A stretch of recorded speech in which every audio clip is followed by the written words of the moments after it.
I don't need such an expensive child, Simon said cruelly to his son, who was trying his best to stay strong despite his illness. Rachel, standing next to Simon, burst out laughing. Seeing their terrible behavior, I decided to cut ties with them for good. If you two feel that way, I, as his grandmother, will adopt him, I declared. Feel free to do so, Rachel said carelessly. It's not like he has much time left anyway. Just don't come back to us asking for money when it's time for his funeral, okay? She laughed loudly after saying this. Hearing these heartless words made me furious. From now on, we're strangers. Never contact me again, got it? Goodbye, I said firmly. I had been told something important about my grandson Maxime's condition by the doctor, but I chose to cut ties without telling my son and his wife. When they find out, I'm sure they will deeply regret their actions. As I gently hugged my grandson Maxime, I felt certain they would regret what they had done. My name is Camille. I'm 63 years old and a housewife. My husband passed away 7 years ago, and now I live alone. It was lonely at first, but I've gotten used to it. With my husband's inheritance, my retirement fund, and my pension, I can live a comfortable and peaceful life. I have a son named Simon. He's 33 and still hasn't settled down. Even though he's at the ideal age for marriage, he doesn't have a steady job and lives a carefree life. After graduating from college, he got a job, but quit after 3 months because he didn't get along with his boss. He has had jobs on and off, but none of them lasted. My husband and I sometimes had to pay off Simon's debts. When my husband was alive, he often lectured Simon about his lifestyle. After my husband passed away, Simon rarely visited. In my husband's will, Simon only received a small inheritance, which might be why he was upset. I haven't kept in touch with him since. I supported Simon mentally and financially until he graduated from college. But I feel responsible for the fact that he has grown up to be so careless. I thought I had done enough for Simon until he became an adult and started his own life. I believed I didn't need to help him much after that. However, one day, out of nowhere, Simon came back home without any warning. It had been 2 years since we last saw each other, and he looked different, tired, and worn out. His style had changed too. He was wearing an aloha shirt, which stood out in our small town surrounded by farmlands.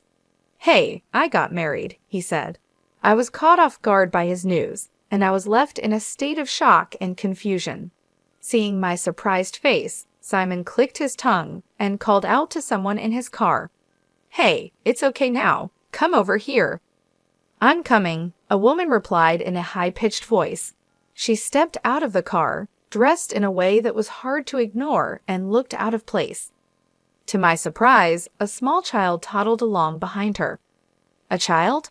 What is going on?" I thought. "Look, the kid is too young for us to work properly, and we're always short of money. That's why we've come back home," Simon explained casually, as if it was no big deal. I couldn't believe how nonchalant Simon was about this surprising news.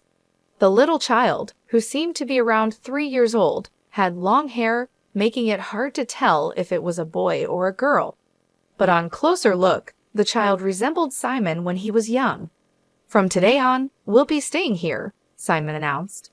"Hello, I'm Rachel. Nice to meet you," the woman said breezily, passing by me and entering the house as if she had always lived there. The little child tried hard to follow her, but she paid no attention and quickly went inside. Seeing this, I couldn't bring myself to turn them away, so I let them stay. As soon as they placed their luggage down, it seemed like they were about to go out. I quickly stopped them and asked for an explanation. After my husband passed away, Simon quickly met Rachel and they started dating. Soon after, they found out she was pregnant. By the time they discovered the pregnancy, it was too late for an abortion, so they decided to have the baby. But things turned out to be more expensive than they expected, and they ran out of money, which led them back here. However, it seemed they still had money for their own pleasures, just not for their child. "What? How can you be so irresponsible? I exclaimed. Cola irresponsible? If you want the kid, he's a hassle. He can't even talk yet and, to be honest, just gets in the way, Simon replied. Hearing such heartless words from my own son was shocking, but what shocked me even more was seeing Rachel nod in agreement. Well, that's how it is. Looking after and loving your grandchild is a grandma's job, right? Please help us out. We're going to grab a drink near the station. Maxime, be good and stay with Grandma, Simon said. Despite my attempts to stop them, they quickly left, ignoring everything I had to say. The station is about a 15-minute drive from our house, definitely not walking distance. Considering it's a rural area, I wasn't even sure if taxis were available, and even if they were, would Simon and Rachel use one to come back? Hey, Maxime, I called out tentatively to my grandson. He responded with a bright, adorable smile, a smile that reminded me so much of young Simon. Seeing his smile made me smile back, though it felt like my heart was being squeezed. Such a precious smile, I knew I had to protect him from now on. Seeing Maxime's innocent smile, I made a vow in my heart to do so. During our time living together, Maxime picked up household rules quickly. He was a very bright child. By the time he turned 3, he could speak very well, even better than most children his age. I couldn't help but adore him. As for my eldest son and his wife, they consistently ignored Maxime, treating him like a nuisance. They had no intention of working and contributed nothing to the household expenses.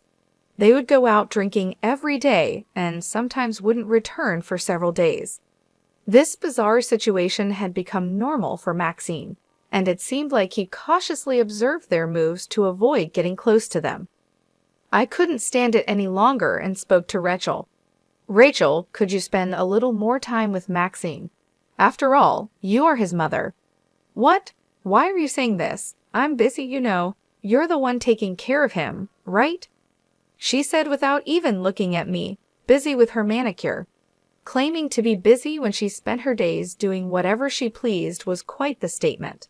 Suppressing the urge to yell at her, I thought of Maxime and pleaded once more.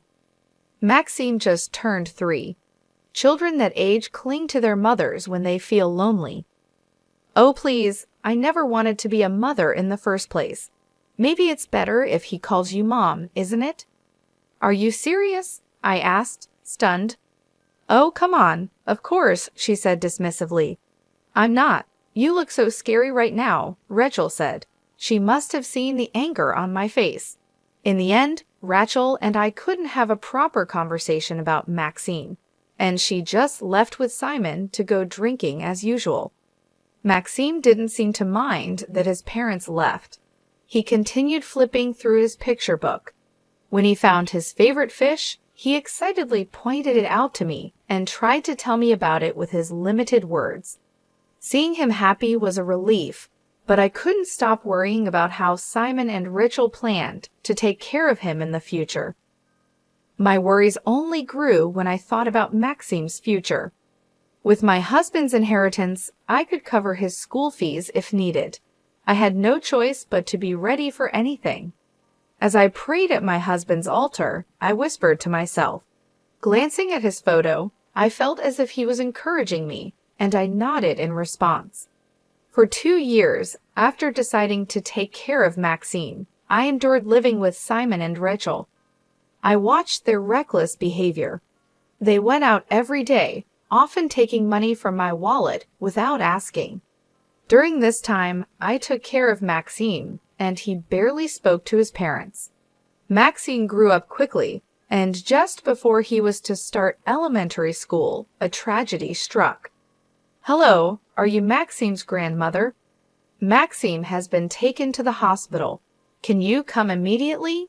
On my way back from picking up adoption paperwork from the city office, I got a call that Maxime was in the hospital. It took 2 years of living together, multiple trips to the city office, and finally, the chance to adopt Maxime was within reach. I thought I could finally separate him from Simon and Rachel, but something terrible had happened. Holding back my emotions, I rushed to the hospital where Maxime had been taken. When I arrived and asked for details, the doctor said Maxine would need to be admitted. Confused, I asked, "Doctor, what's wrong with Maxine? What's the problem?" "I'll explain everything once his parents arrive," the doctor replied, waiting for Simon and Rachel. The nurse approached with a worried look, which made me uneasy. She nodded at me and whispered something to the doctor. "What? The parents don't want to know about their own child's condition." The doctor's loud voice echoed through the hospital, shocked by Simon and Rachel's indifference. I sighed, realizing it was just as I expected. Swallowing my pride, I knew I had to step up for Maxine. I explained our family situation to the doctor.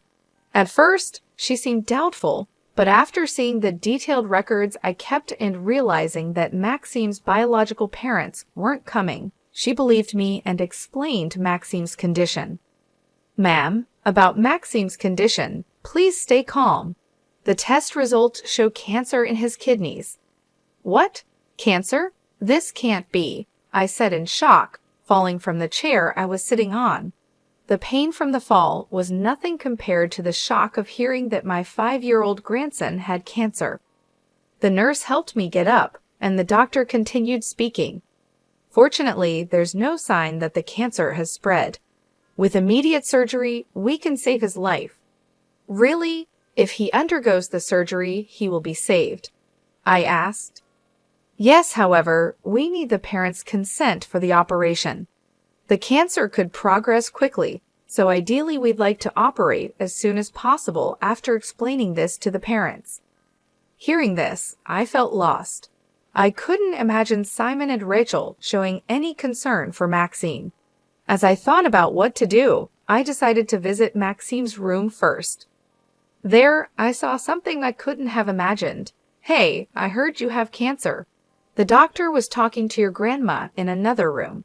Your life's in danger, and if you keep trying to live, it'll cost us more money. So do us a favor," Simon said, his voice full of disdain. Hearing these heartless words made my rage build inside me. But Maxime, looking at his parents, had a somewhat cold and mature look in his eyes that seemed far beyond his 5 years.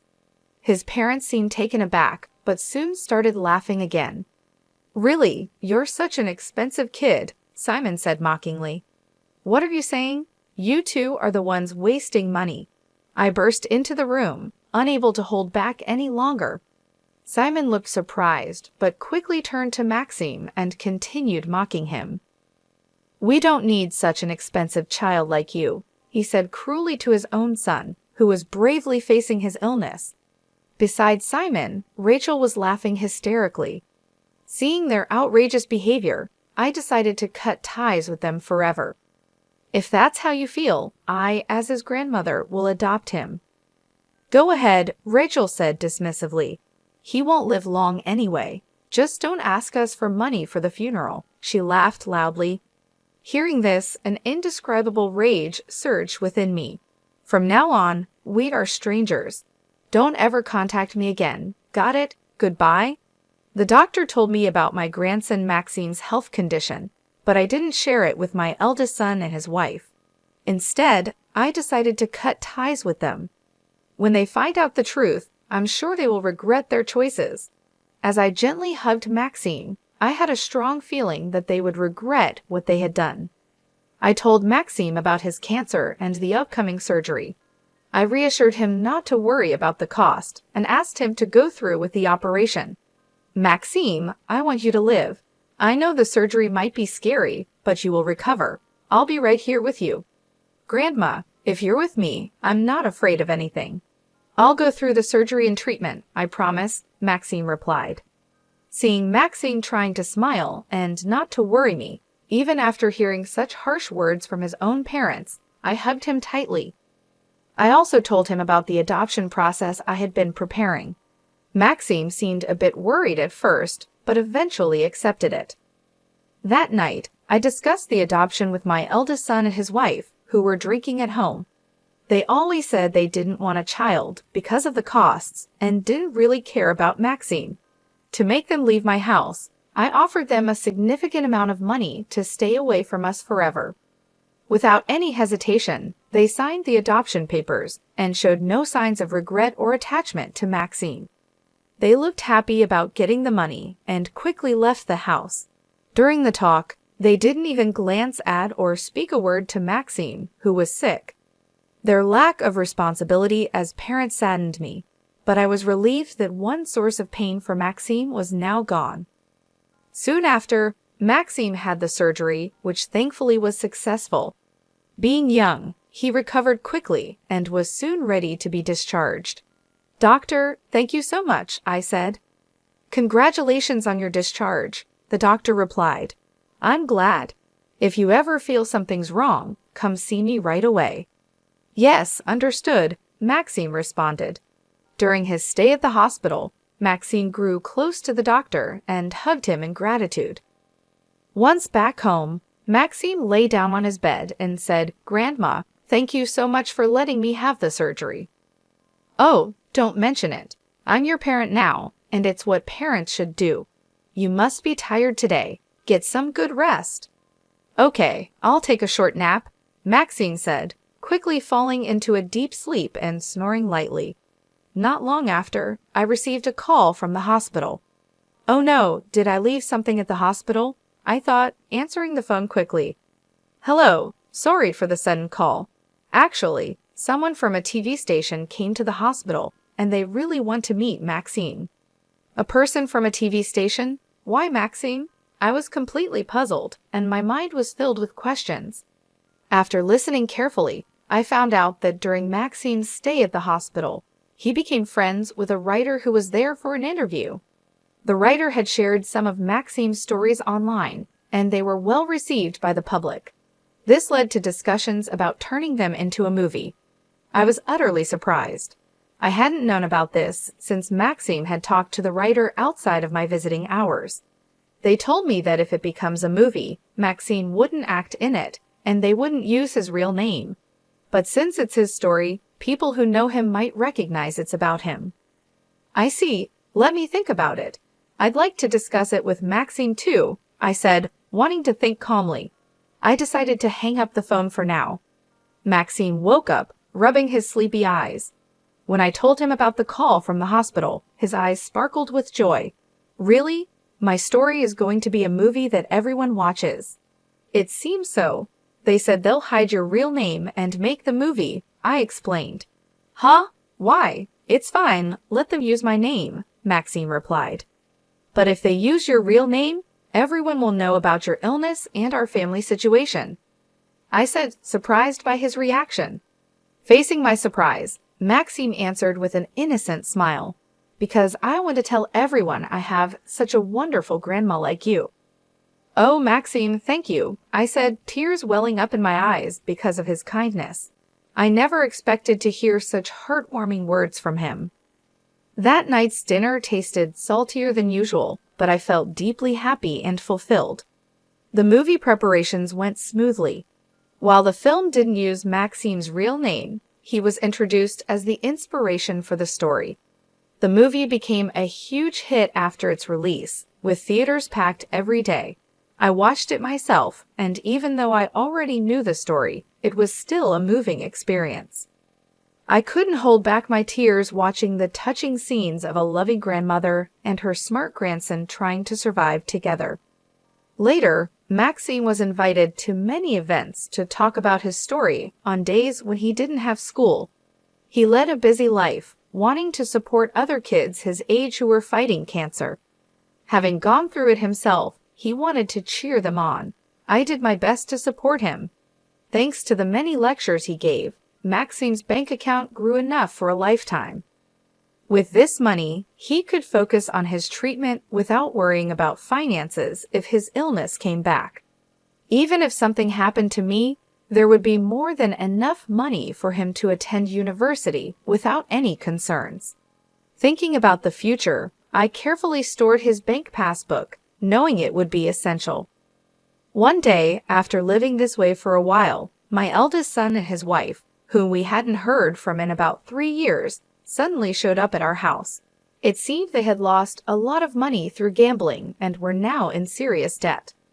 As soon as they saw Maxime, They approached him with the same sleazy smiles they always used. "Oh, Maxime, you've grown so much. It's been a while since we last saw you. Don't you miss your mom and dad?" "Exactly. We took care of you when you were a baby. Don't you think you owe us?" Rachel added. Despite abandoning Maxime as soon as they found out about his illness, my eldest son and his wife were still as selfish as ever. Facing them, Maxime gave them a cold look and said, "Who are you?"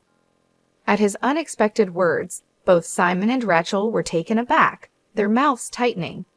Trying not to laugh at their reactions, I stepped between them and Maxime to continue the conversation. "Excuse me, but who might you be? Do you have some business with my son, Maxime?" I asked. "What are you talking about? Maxime is my son. That makes him your grandson," Simon said angrily. But I looked at them with a cold stare. Under my gaze, Simon flinched for a moment, but then he turned to Maxime with a pleading tone. "Listen, Maxime, I messed up. I lost more money than I thought in horse racing. I'm in a really bad situation now. Can you help me out? If I had $30,000, it would be enough. Please." $30,000? That much? I exclaimed, shocked by the unexpected amount. No matter the reason, a debt of $30,000 from gambling was unthinkable.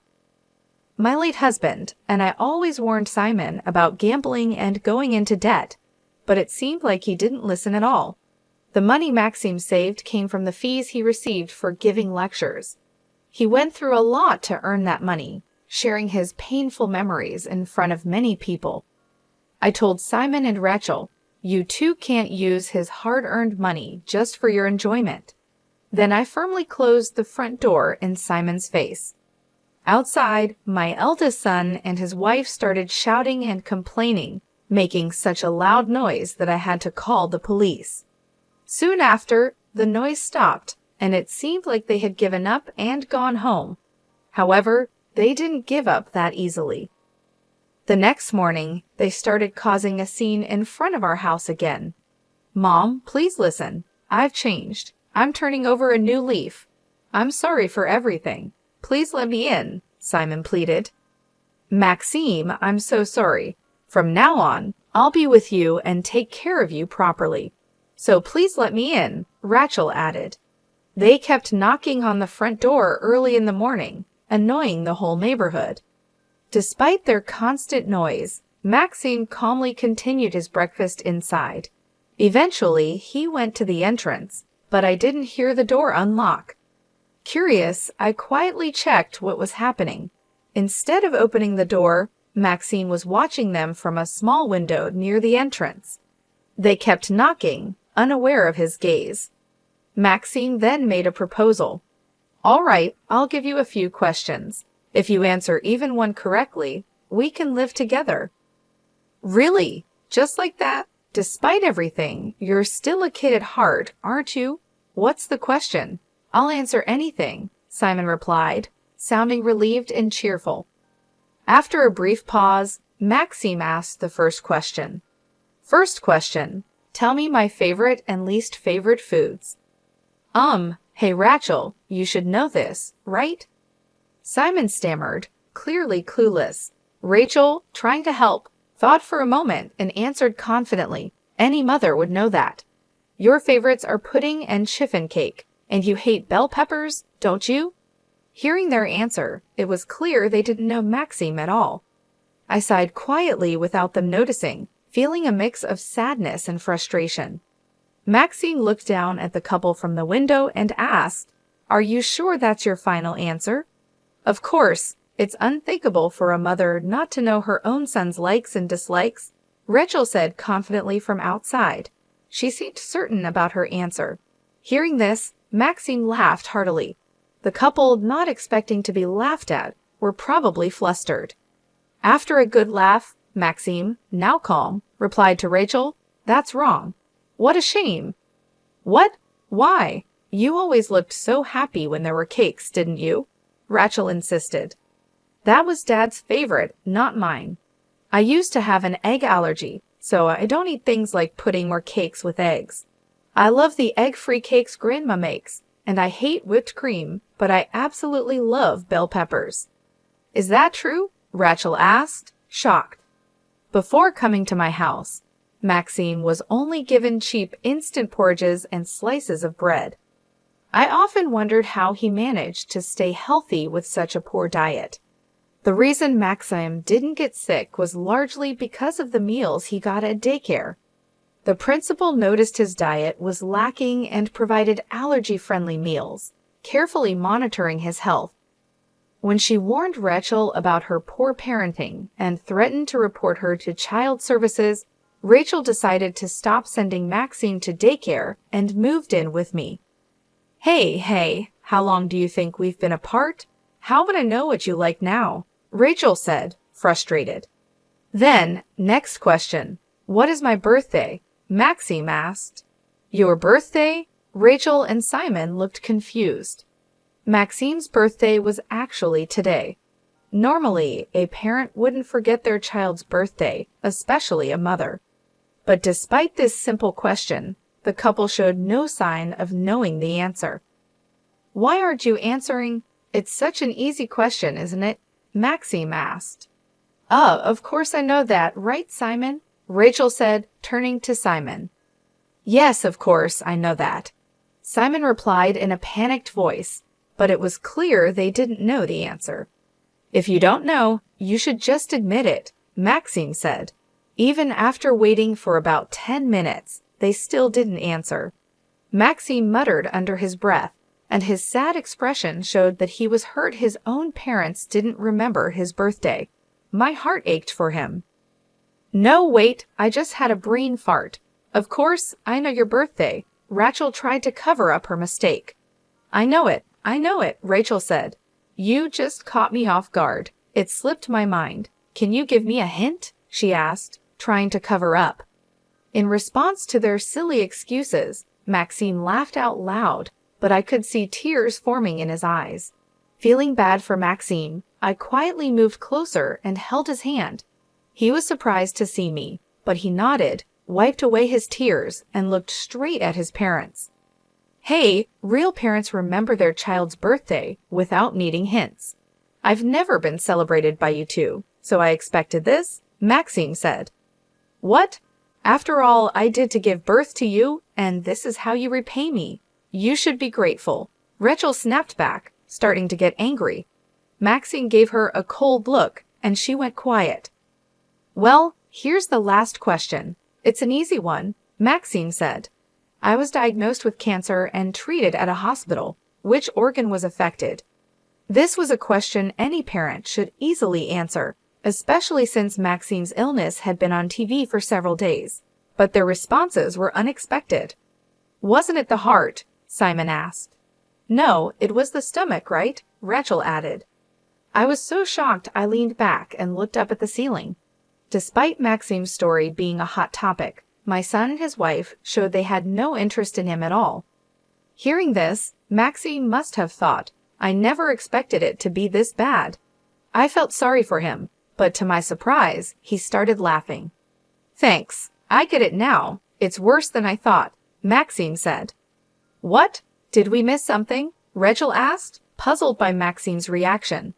Maxime smiled, but his eyes were not smiling. It was kidney cancer.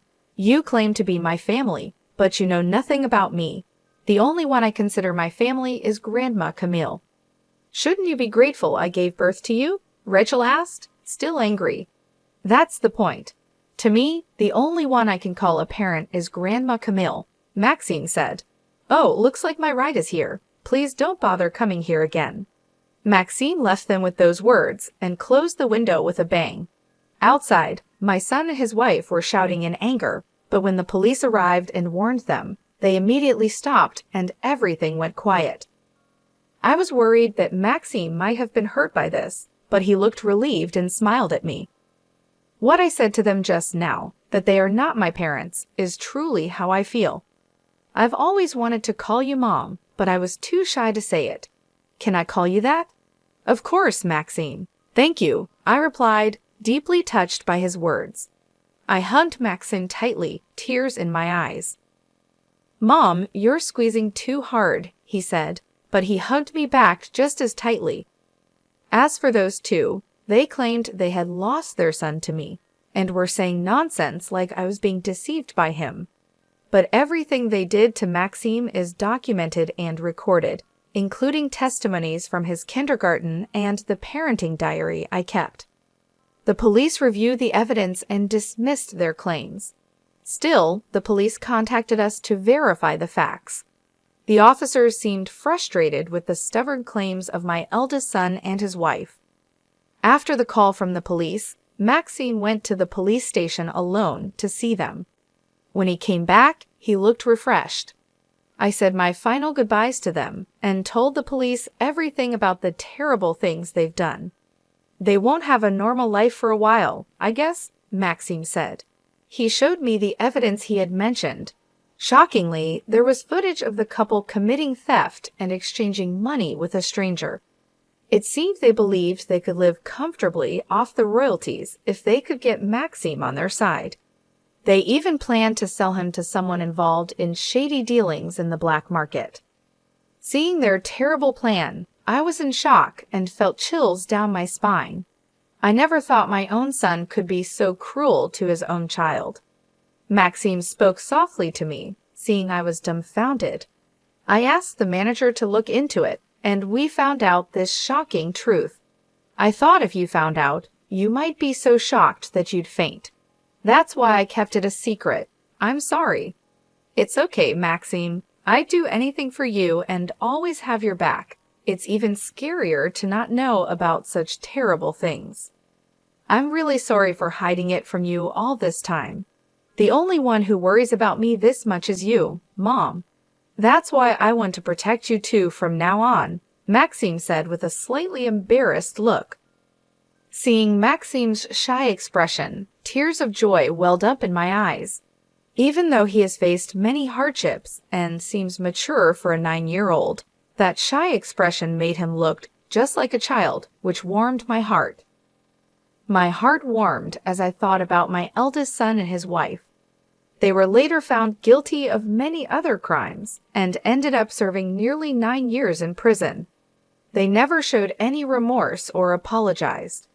The letters they sent, collected by Maxime's manager, still demand repayment for bringing him into the world.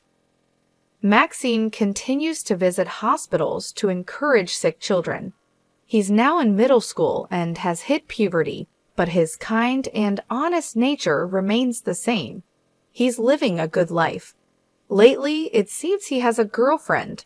I see him sneaking out for dates and can't help but think how cute he is. The cancer we worried about shows no signs of coming back, and his recovery is going well. Although it's impossible to say it will never return, regular checkups are essential. For now, he's living just like any other kid his age and seems happy every day. I still fuss over Maxime and nag him a lot. Naturally, there are times when he gets annoyed, but taking care of him gives my life meaning. I hope Maxime can bear with me a little longer. My biggest goal now is to live long enough to see Maxime's wedding as a parent. If I'm being greedy, I'd love to see the face of Maxime's child, my great-grandchild. To make sure I stay healthy until then, I've started going to the gym. Because of this, people around me are often surprised and call me a lively and young grandmother. For Maxime's sake, I'll strive to be a mother he can proudly show off for as long as possible. I'm going to keep pushing forward.